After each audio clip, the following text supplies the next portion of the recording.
Hello students. So far in ray optics, we used the geometry of straight lines to describe the macroscopic phenomena like reflection, refraction, etc. But the microscopic phenomena like interference, diffraction, polarization, etc. cannot be explained by principles of ray optics. For explanation of these, the concept of wave optics or physical optics is used. Wave optics was first introduced by Huygens and later modified by Fresnel. Wave optics describes the connection between waves and ray of light. Visible light is an electromagnetic wave of wavelength ranging from 400 to 700 nanometer. According to wave theory, light being a form of energy travels from source of light to the eye, either by the motion of material particles or by means of wave disturbances traveling through the medium. In fact, the changing electric and magnetic fields results in the propagation of electromagnetic waves. Hence, the light wave travels even in vacuum. A point source of light, when placed in an isotropic medium which has same properties in all directions, emits light waves in all directions, and these waves spread out uniformly in the form of ever increasing concentric spheres with a velocity of 3 into 10 to the power 8 meter per second. Such a sphere is called a wavefront.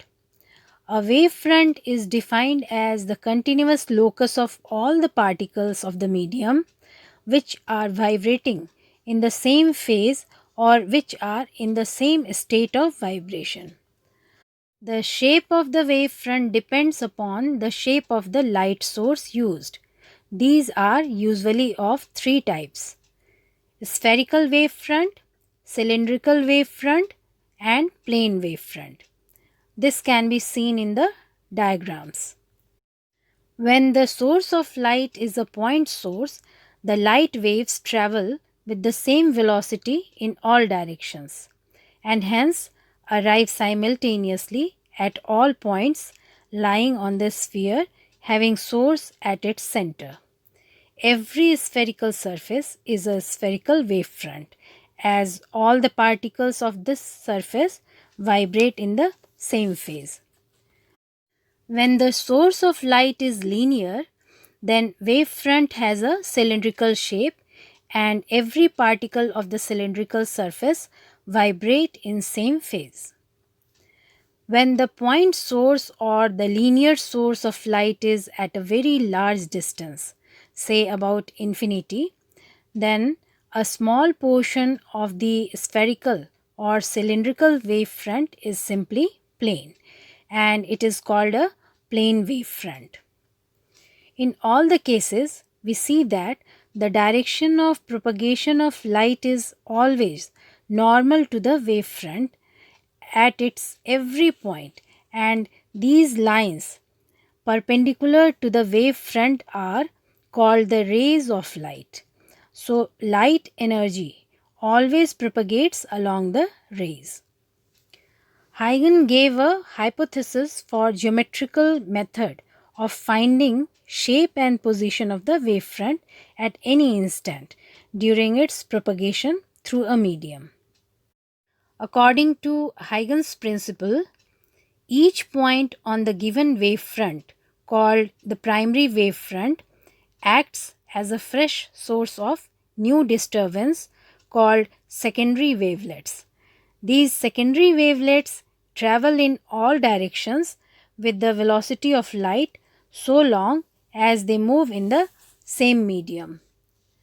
A surface touching these secondary wavelets, the envelope or locus of these wavelets, in the forward direction at any instant gives the new wavefront at that instant, which is called secondary wavefront. You can see in the diagrams the primary wavefront AB and secondary wavefront A dash B dash of diverging, converging and plane nature. Using Huygens principle, the laws of reflection and refraction can also be verified.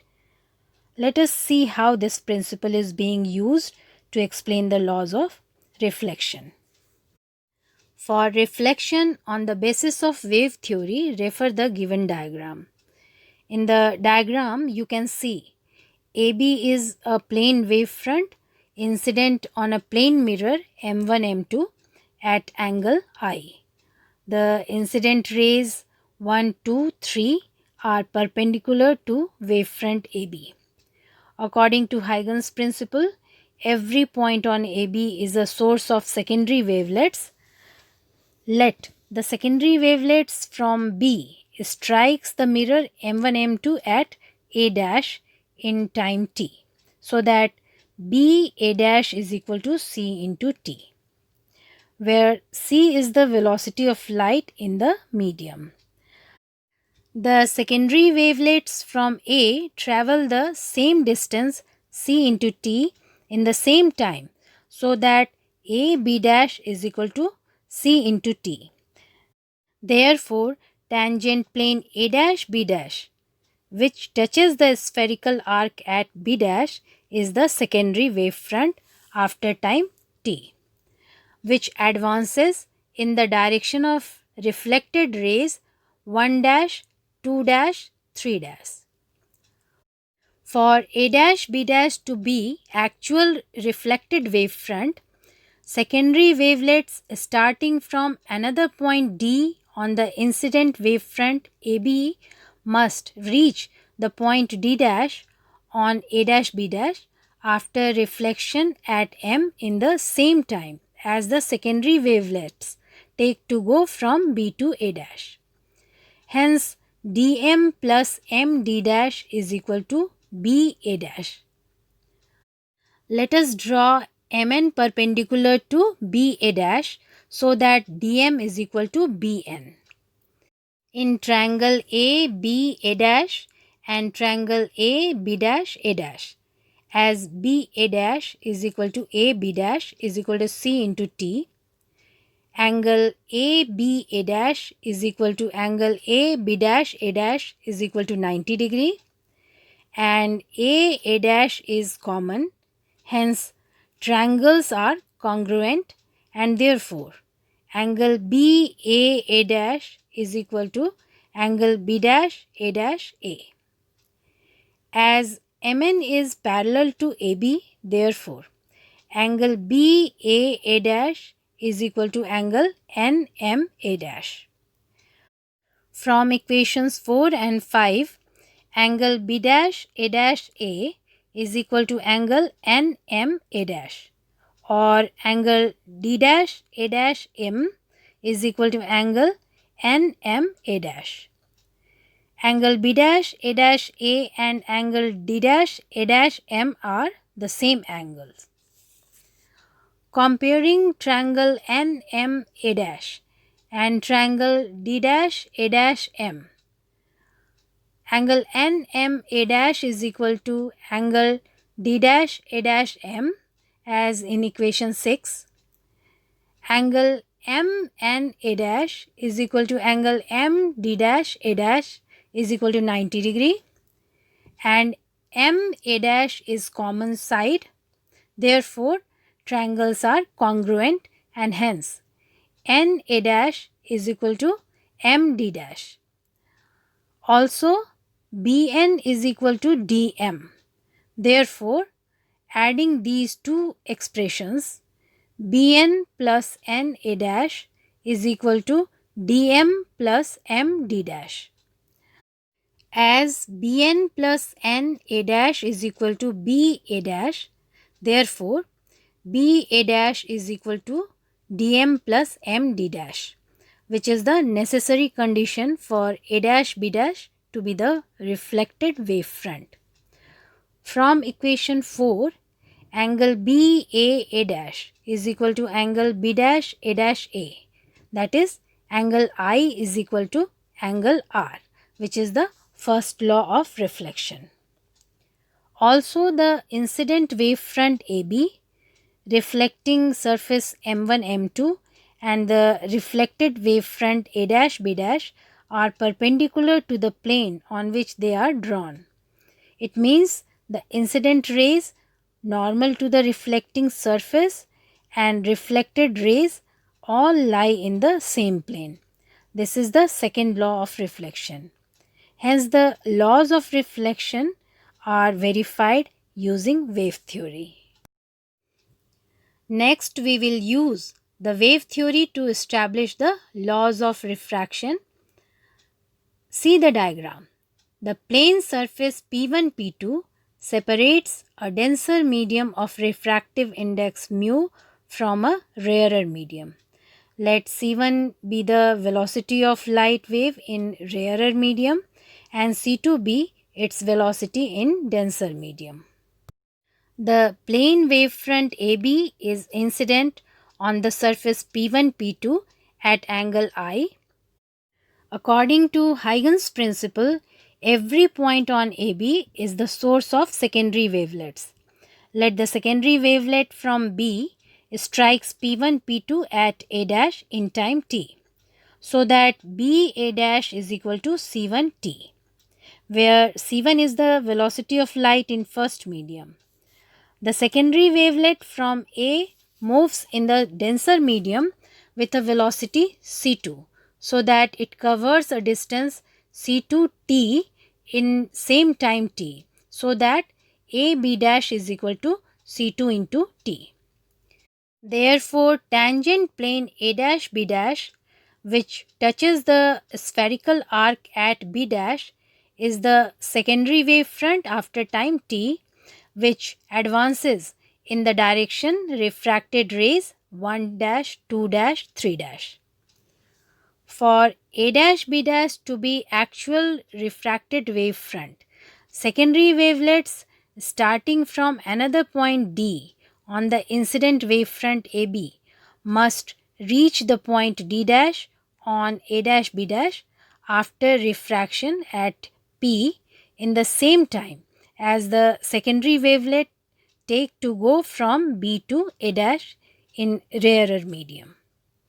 That is dP by C1 plus P D dash by C2 is equal to B A dash by C1. Let us draw Pn perpendicular to B A dash so that dP is equal to Bn. Now B A dash is equal to Bn plus N A dash. Replacing Bn by dP, B A dash is equal to dP plus N A dash. Dividing by C1, B A dash by C1 is equal to dP by C1 plus N A dash by C1. Comparing equations 2 and 3, N A dash by C1 is equal to P D dash by C2. As triangles A B A dash and P N A dash are similar, therefore A A dash by P A dash is equal to B A dash by N A dash. Also, triangles A B dash A dash and P D dash A dash are similar. Therefore, A A dash by P A dash is equal to A B dash by P D dash. Comparing equations 5 and 6, B A dash by N A dash is equal to A B dash by P D dash, or C1 T by N A dash is equal to C2 T by P D dash. Therefore, N A dash by C1 is equal to P D dash by C2, which is the required relation as equation 4. This indicates that A dash B dash is the true refracted wavefront. Now, the angle that A dash B dash makes with surface P1 P2 is refracting angle R. That is, angle A dash B dash is equal to R, the angle of refraction. Then in triangle A dash B, sin I is equal to B A dash by A dash, which is equal to C1T by A dash. And in triangle A dash B dash, sin R is equal to A B dash by A dash is equal to C2T by A dash. Hence, sin I by sin R is equal to C1 by C2, or sin I by sin R is equal to mu. This proves Snell's law of refraction.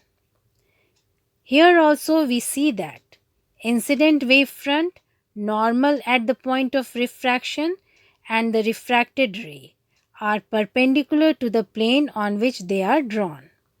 Therefore, incident rays normal to the refracting surface and refracted rays all lie in the same plane. Hence, the laws of refraction are also verified using wave theory. Okay then, next time I will come with the phenomenon of interference.